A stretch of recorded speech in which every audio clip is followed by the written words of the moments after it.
जब दुनिया जुल्म से भर जाएगी, जब इंसाफ नाम की चीज कम होती चली जाएगी, जब लोग दीन से दूर और दुनियादारी में गुम हो जाएंगे, जब अमानत में खयानत और सच को झूठ कहने का दौर आम हो जाएगा, उस वक्त अल्लाह ताला अपनी रहमत से एक ऐसे बंदे को उठाएंगे जो ज़मीन को फिर से इंसाफ से भर देगा।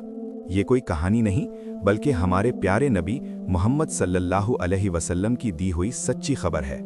हदीस की किताब सुनन अबू दाऊद में आता है कि मोहम्मद सल्लल्लाहु अलैहि वसल्लम ने फरमाया कि अगर दुनिया की उम्र में सिर्फ एक दिन भी बाकी रह जाए तो अल्लाह उस दिन को इतना लंबा कर देंगे कि मेरे अहले बैत में से एक शख्स को भेजें जिसका नाम मेरे नाम जैसा और उसके वालिद का नाम मेरे वालिद के नाम जैसा होगा। वो ज़मीन को इंसाफ और अदल से भर देगा जैसे वो पहले जुल्म और सितम से भरी होगी। एक और रिवायत जामे अत-तिर्मिज़ी में आती है कि मेहदी मेरी औलाद में से होंगे, फातिमा की औलाद में से। इससे साफ मालूम होता है कि इमाम मेहदी अहले बैत में से होंगे और उनका नाम मोहम्मद बिन अब्दुल्ला होगा। हदीसों में उनकी कुछ पहचान भी बयान हुई है। उनकी पेशानी चौड़ी होगी, नाक उभरी हुई और खूबसूरत होगी और अल्लाह ताला उन्हें एक ही रात में सुधार देंगे, यानी अचानक हालात ऐसे बनेंगे कि वो उम्मत की रहनुमाई के लिए आगे लाए जाएंगे। वो खुद कभी अपने आप को मेहदी कहकर पेश नहीं करेंगे, बल्कि हालात और अल्लाह की मशीयत उन्हें सामने लाएगी। उनके ज़हूर से पहले दुनिया में फितनों की भरमार होगी, अरब इलाकों में झगड़े और जंगें होंगी, 3 लोग काबा के पास हुकूमत के लिए लड़ेंगे। हालात इतने ख़राब हो जाएंगे कि नेक लोग भी परेशान हो उठेंगे। ऐसे में कुछ सालेह और परहेजगार लोग मक्का शरीफ में एक नेक इंसान को पहचानेंगे। वो उनसे कहेंगे कि आप ही वो शख्स हैं जिनका जिक्र रसूलुल्लाह सल्लल्लाहु अलैहि वसल्लम ने किया था।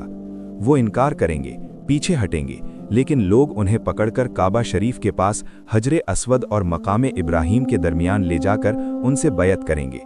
ये बैत उनकी इच्छा से नहीं बल्कि मजबूरी में होगी, क्योंकि वो सत्ता के भूखे नहीं होंगे। बैत के बाद शाम की तरफ से एक जालिम हाकिम उनके खिलाफ फौज भेजेगा।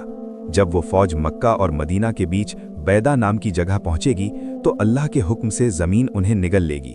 पूरी फौज धंस जाएगी और ये बहुत बड़ी निशानी होगी जिससे लोगों को यकीन हो जाएगा कि यही इमाम मेहदी हैं। इसके बाद लोग बड़ी तादाद में उनके साथ जुड़ेंगे। अरब इलाकों में अमन कायम होगा, फितने खत्म होने लगेंगे। इंसाफ का ऐसा दौर आएगा कि हर इंसान को उसका हक मिलेगा। दौलत इतनी ज़्यादा होगी कि लेने वाला नहीं मिलेगा। ज़मीन अपनी बरकतें उगल देगी, बारिश वक्त पर होगी, ज़कात देने वाले पुकारेंगे लेकिन लेने वाला नहीं मिलेगा। हदीसों में आता है कि वो 7 साल तक हुकूमत करेंगे और इन 7 सालों में दुनिया का नक्शा बदल जाएगा। इसी दौर में सबसे बड़ा फितना जाहिर होगा, दज्जाल का फितना।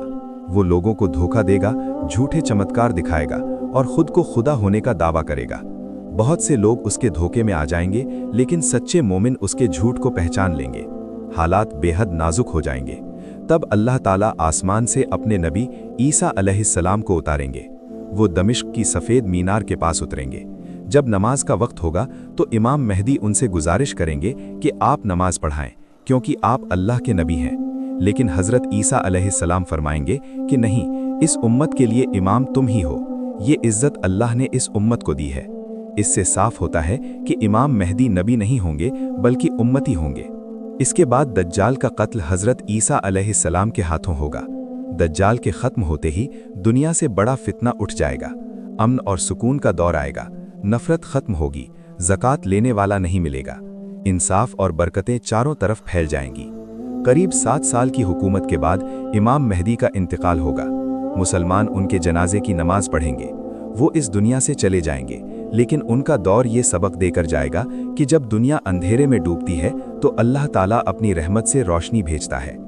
ये वाक़या हमें सिर्फ आने वाले वक्त की खबर नहीं देता, बल्कि हमें आज अपने ईमान को मजबूत करने की दावत देता है, क्योंकि जब वो दौर आएगा, कामयाब वही होगा जो कुरान और सुन्नत को थामे रहेगा, जो फितनों से बचेगा और जिसका दिल अल्लाह पर यकीन से भरा होगा। अल्लाह ताला हमें सच्चा ईमान अता फरमाए, फितनों से महफूज रखे और हमें उन लोगों में शामिल करे जो हक को पहचानने वाले हों। आमीन।